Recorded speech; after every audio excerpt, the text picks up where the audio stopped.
C'est au Canada, dans la belle province de Québec, que nous sommes allés à la découverte des pourvoiries. Sorte d'hôtel de standing où l'on peut découvrir la nature loin du tumulte des villes et où les passionnés se rendent pour s'adonner à leurs activités favorites que sont la chasse et la pêche. À 500 km de Montréal, située aux portes du Grand Nord canadien, la pourvoirie du Balbuzard sauvage s'étend sur un territoire de 31 000 hectares et compte plus de 200 lacs. C'est en compagnie des propriétaires, Patrick et Nathalie Dos Santos, que nous allons découvrir ces grands espaces, idéaux pour pratiquer la chasse et la pêche. Aujourd'hui, ils nous font découvrir la pêche au carnassier à la cuillère.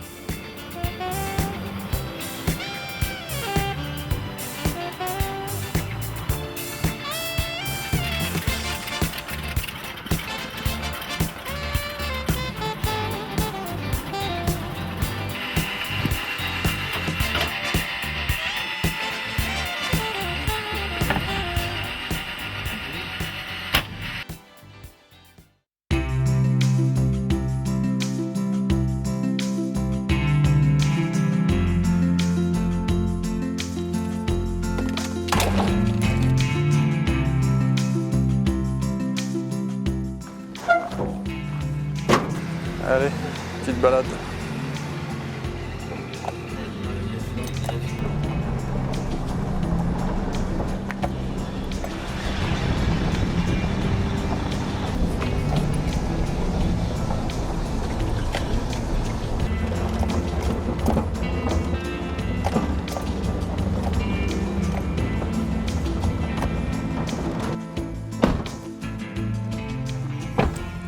Voilà, c'est un lac qui s'appelle le lac des Ormeaux. C'est un petit lac par rapport à tout ce qu'on a sur la pourvoirie.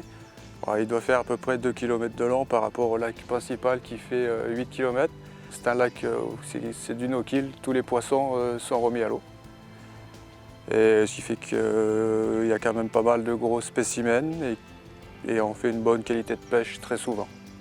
C'est un petit moteur électrique qui fonctionne avec une petite batterie de 12 volts qui a une autonomie de quasiment une journée. Pour profiter de la nature, des oiseaux et du bruit, comme on l'entend pratiquement pas, c'est toujours plus sympa qu'un moteur thermique qui pollue et qui sent mauvais, quoi. Qu'est-ce qu'on a comme canne à pêche principalement au Québec? Ce qui fait, c'est des cannes à pêche à peu près de 2 mètres, avec une action en pointe, mais quand même d'une puissance moyenne parce que les poissons sont quand même souvent d'assez belle taille. Bon, c'est du moulinet classique.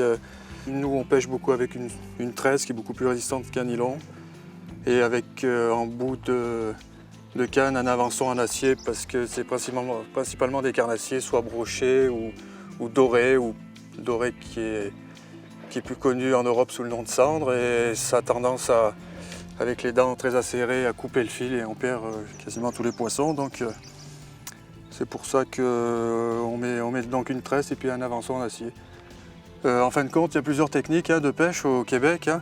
Il y a la pêche à la mouche qui est pratiquée, pas mal aussi. Il y a le lancer ou le cast, comme c'est là, qui permet aussi de pêcher à la traîne aussi, parce qu'on peut pêcher en bateau avec un moteur qui traîne, ou à la jig, c'est-à-dire à l'arrêt, à l'ancre, et on laisse descendre le leurre au fond, et puis on dandine pour que le doré vienne manger.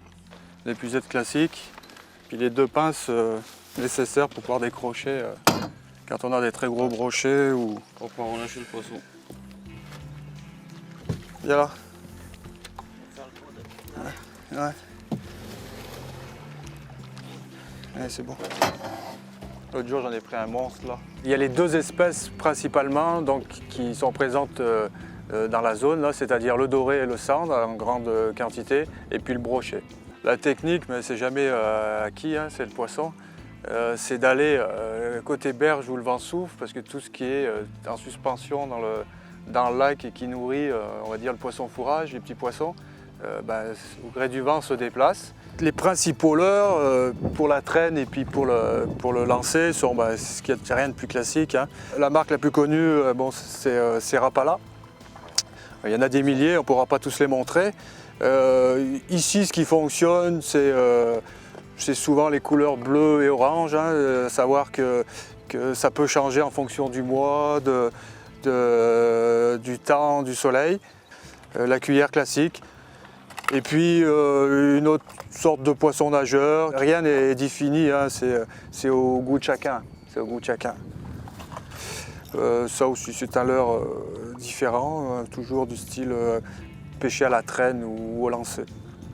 Ce matin là on va utiliser deux techniques qui va être la traîne, une canne que je vais mettre en arrière puis qu'on va traîner à une certaine vitesse très lentement, maximum je dirais 2 km/h.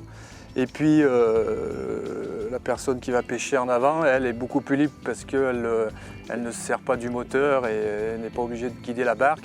Elle va pêcher principalement au lancer, donc pour essayer de prendre quelques brochets, je laisse dérouler à peu près une trentaine de mètres de fil et puis ensuite c'est le moteur qui fait le travail, puis le leurre qui travaille à une certaine profondeur. Donc on utilise des leurres, différents leurres justement, qui descendent plus ou moins profond par rapport à la configuration du lac.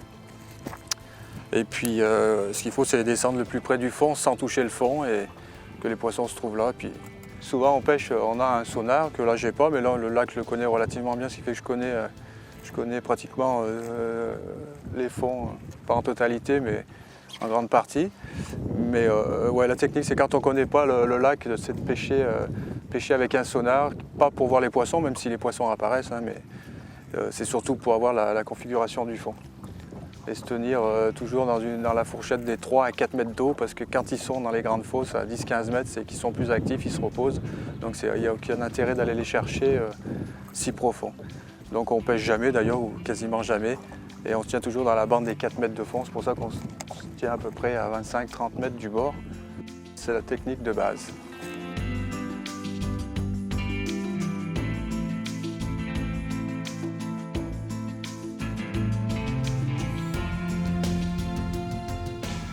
L'intérêt des petites cannes, c'est qu'on ressent super bien les touches quand on a le poisson au bout.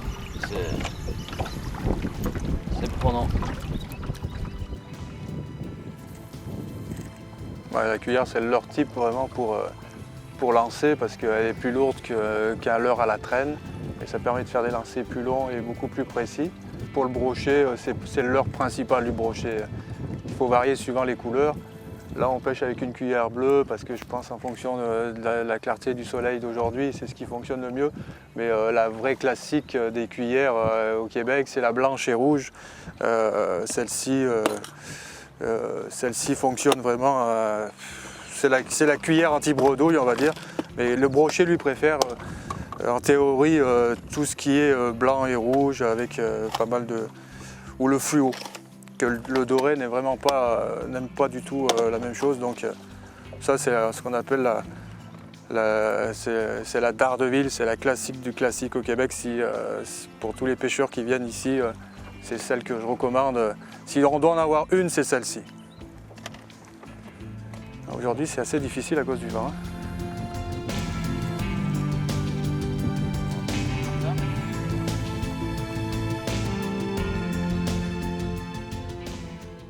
Une touche, c'est que bah, ça tape 2-3 fois dans la cuillère, quoi.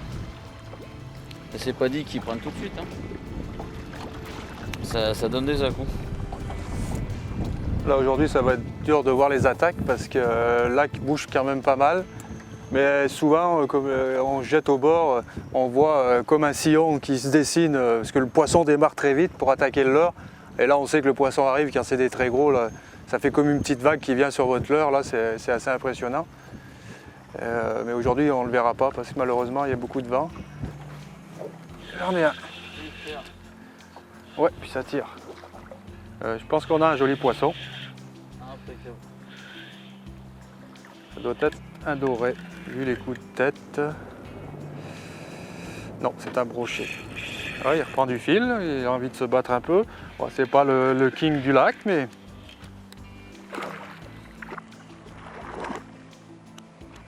Mais il se bagarre plus. Il se bagarre plus. Donc vous voyez là, principalement à la traîne. Là, il va pas tarder à se décrocher, mais on le voit. Le but, c'est qu'il retourne quand même à l'eau sans qu'il soit blessé. Donc on va essayer de ne pas l'attraper avec les mains pour ne pas lui enlever sa protection. Il a envie de monter tout seul, donc. Malheureusement.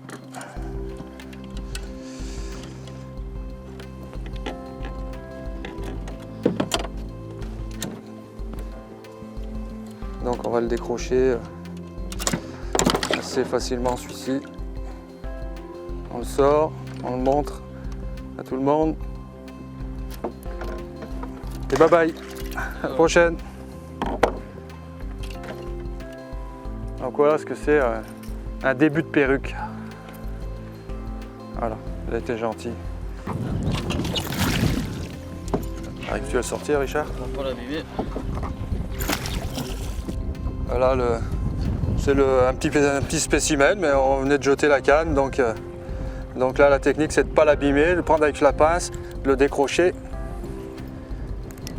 sans le faire saigner.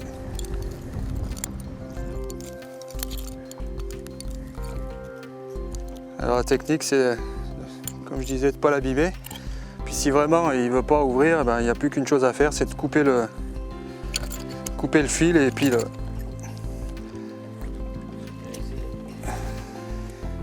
et de laisser la cuillère à l'intérieur. Au bout de, on va dire, un mois, comme ça oxyde l'hameçon, puis il la relâche. Et voilà, il est parti. Super.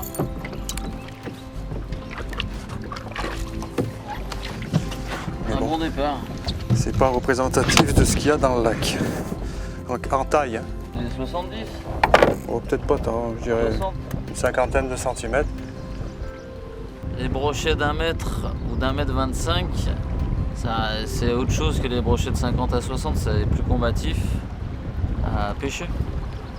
Du fait qu'il y ait le grand vent, on va essayer de se cantonner dans la baie, du moins essayer de pêcher dans la baie, parce que tous les petits poissons, eux, qui se nourrissent de toutes ce qui est en suspension sur l'eau, est poussé par le vent donc dans la baie.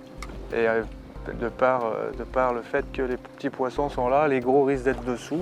Le brochet, lui, attaque par réflexe, hein. C'est un peu comme le crocodile.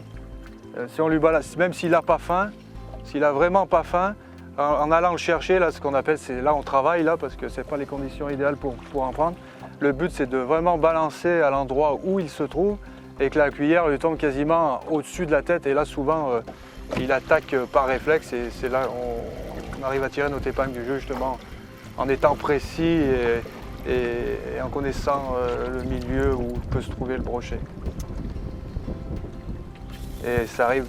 Le fait que ce soit un réflexe, souvent il loupe aussi la cuillère, donc il faut souvent essayer au même endroit et puis il peut remonter une deuxième fois. S'il n'a pas senti le goût métallique, je dirais, du leurre.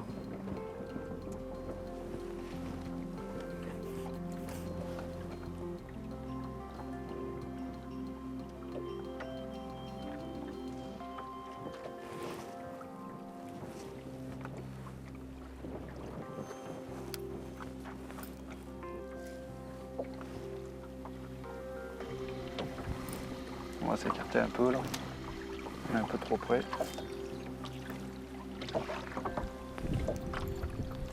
Ta cuillère, elle est comment? Elle est bleue et argent. Là, les marques qu'on voit dessus, donc par rapport à l'usure de la cuillère, c'est les coups de dents des brochets quand on a les touches. C'est souvent C'est souvent la technique quand on regarde une boîte de pêche d'un pêcheur, les leurres qui marchent le mieux ou pas, c'est souvent un bon truc pour savoir les secrets des pêcheurs, c'est de regarder leurs leurres et de voir ceux qui sont abîmés ou les plus usés. C'est en général les cuillères, sauf bredouille, et puis les cuillères qui fonctionnent le mieux ou les leurres. C'est toujours très instructif de regarder ce qu'a un pêcheur. Il vous dira jamais celui-ci fonctionne mieux, celui-ci fonctionne moins bien, parce que c'est souvent des secrets puis des années d'expérience de pêche. Mais le truc à avoir, c'est l'œil à avoir, c'est de regarder les leurres qui sont les plus usés, puis aller en acheter, puis vous verrez que vous ferez des pêches, parce que là c'est un signe qui ne trompe pas. Même si moi je mets souvent que des leurres neufs, justement pour ne pas le montrer, non c'est pas vrai. Quand j'emmène des clients avec moi, je leur montre vraiment tous les leurres qui fonctionnent et moi mon plaisir c'est surtout de leur faire prendre du poisson et qu'ils réussissent leur séjour et qu'ils apprennent quelque chose de l'expérience de pêche au Québec. Un gros leurre, gros poisson. Ça va être ça. Donc la classique du Québec. La blanche et rouge d'Ardeville. Étant donné que j'avais un petit peu moins de touches avec l'ancienne, eh ben, j'ai voulu changer. Pour voir, pour essayer.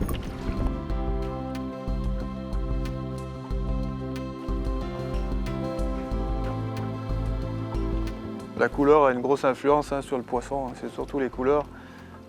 Mais là, comme ça change, le soleil sort, ça se recouvre, le vent, il y a plein de...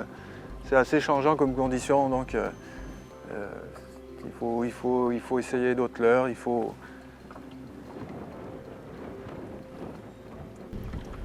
varier les menus, on va dire.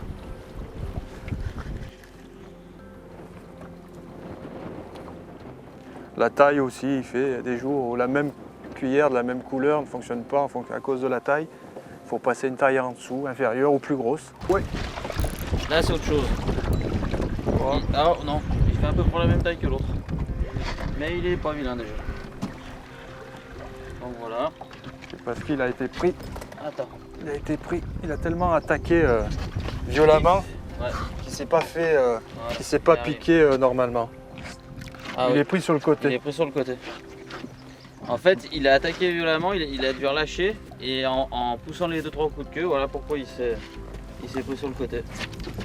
Voilà, il est pris sur le dos, et ça a même fait le nœud coulant, on va dire. Il craignait pas, il pouvait pas se sauver là. Donc on va essayer de le décrocher sans lui faire trop mal. On va essayer de le montrer, mais je vais le remettre à l'eau. Je vais le remettre à l'eau tout de suite.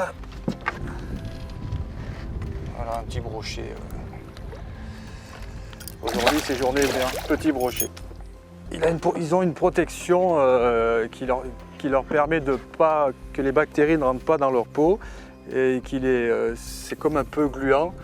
Et le fait qu'on prenne avec les mains, on leur enlève cette protection-là et après ils sont sujets, donc ils peuvent prendre des maladies ou des parasites qui, eux, peuvent pénétrer après dans leurs écailles.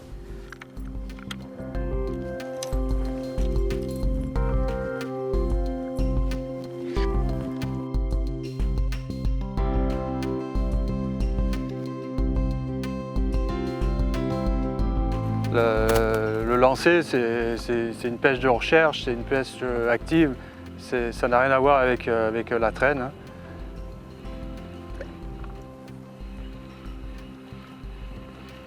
En fin de compte, on traque le poisson.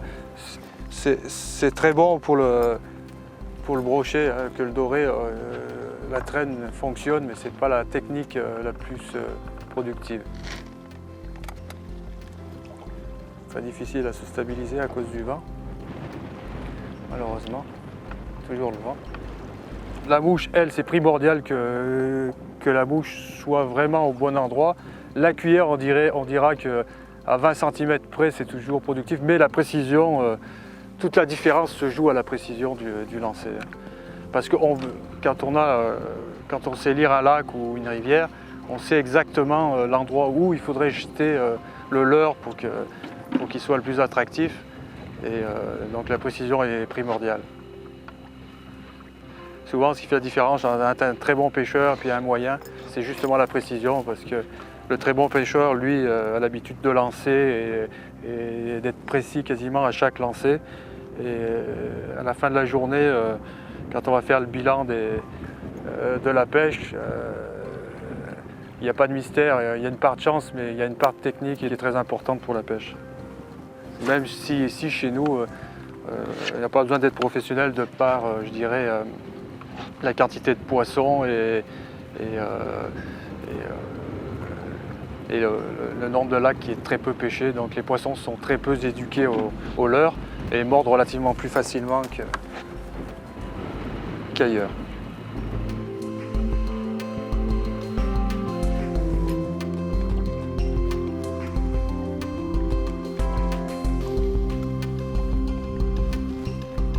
On en loupe pas mal là, et puis qu'aujourd'hui apparemment c'est des spécimens de taille moyenne qui mordent. La cuillère est peut-être un peu grosse pour eux, donc on va passer à la taille au-dessous pour qu'ils puissent attraper le trip, parce qu'ils ont tendance à attraper le leurre et puis le trip n'a pas le temps de les piquer, donc on va passer à la taille plus petite. On est passé quasiment carrément de l'autre côté pour essayer de se mettre un peu à l'abri du vent parce que ça devenait vraiment difficile. Donc c'est contraire à ce qu'on pense qui est bon. Mais bon, comme je disais, à la pêche, il n'y a rien d'absolu, hein. Allez. On va essayer de prendre le grand-père.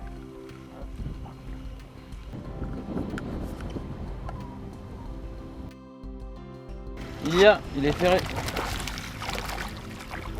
Oh, un petit spécimen. Voilà, Ah, il vient de il est lâcher. reparti, pas abîmé du tout, super. Et mal mordu aussi.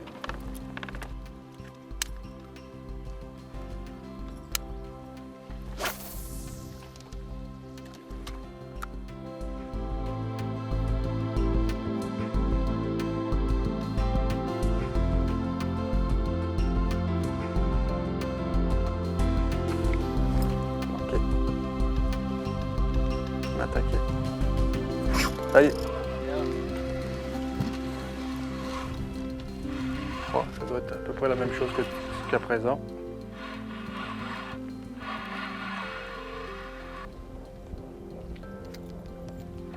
Il se bagarre un peu plus, c'est sympa. Ouais, c'est un peu la même chose. Il a vu le bateau, il aime pas ça. Quand il voit la côte, J'ai parlé. C'est journée petit.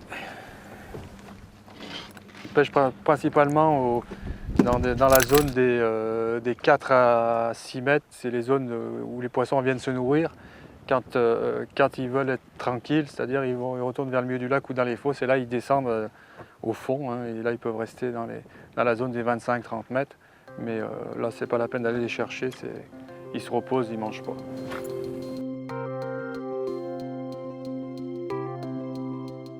La pourvoirie, Balbuzard a un territoire 310 km², endroit exclusif. Seuls peuvent pêcher les personnes qui viennent à la pourvoirie et chasser. 31 000 hectares, c'est très grand. On a 225 lacs au total, dont plus de la moitié n'est pas pêché, n'a vu aucun pêcheur. Comme nous sommes déjà aux portes du Grand Nord, en Abitibi, c'est des eaux froides et les hivers sont très longs, hein. Ils commencent, on va dire, en novembre, ils se terminent on va dire, au 15 mai, parce que les lacs commencent à geler début décembre et les eaux se refroidissent très vite, elles arrivent quasiment au point de congélation, entre 1 et 2 degrés. Et donc les poissons ont une croissance très lente. Et par rapport à l'Europe ou à la France, pour faire un brochet d'1 mètre, ici il faut 20 ans. Donc quand on prend un brochet de 20 mètres et qu'on le conserve, on vient de tuer un poisson qui a 20 ans. Et puis pour avoir le même, il faudra souvent attendre au moins une quinzaine d'années pour avoir le plaisir d'en reprendre un autre. Ce qui fait qu'on les remet tous à l'eau. Dès que les brochets atteignent 75 cm, dans les lacs où on peut les garder, ils sont tous remis à l'eau.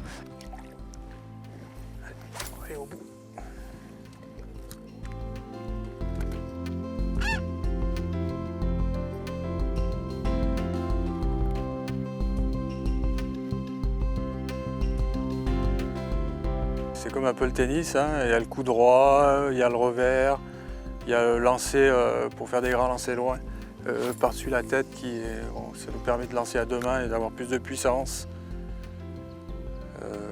Après, il y en a qui balancent que par revers, c'est comme on le sent, c'est le feeling là.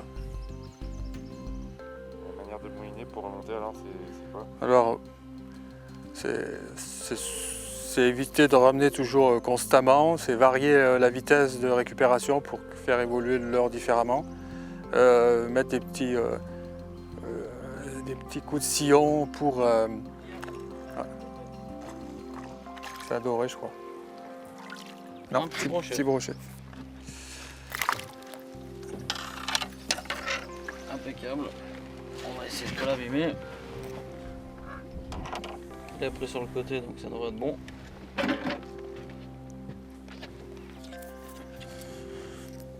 Là, on baisse dans la grosseur des poissons. On est en train de finir à la nurserie. Hein.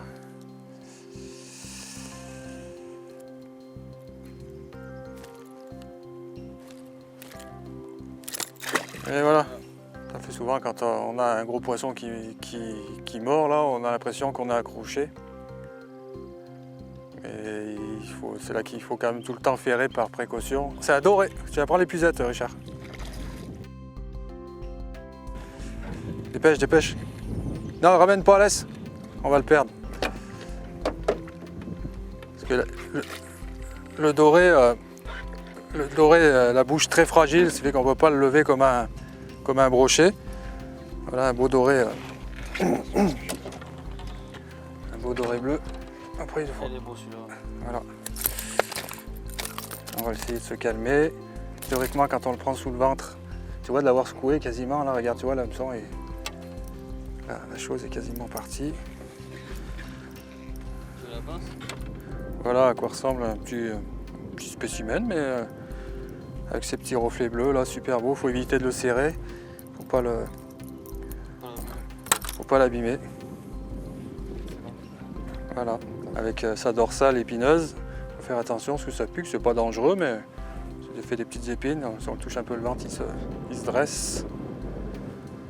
Voilà le cendre le doré du Québec. Avec ses reflets bleus. Savoir qu'il y en a deux sortes, les jaunes et puis les bleus. Celui-ci il est entre les deux. Mais les vraiment bleus, ils sont turquoise. Et puis un très beau poisson avec, on peut voir la gueule du prédateur. Carnassier par excellence. Eh ben, allez, on va le remettre à l'eau. Allez. Et il est parti. Et voilà. Il est encore là, mais il s'en va. On a pris un et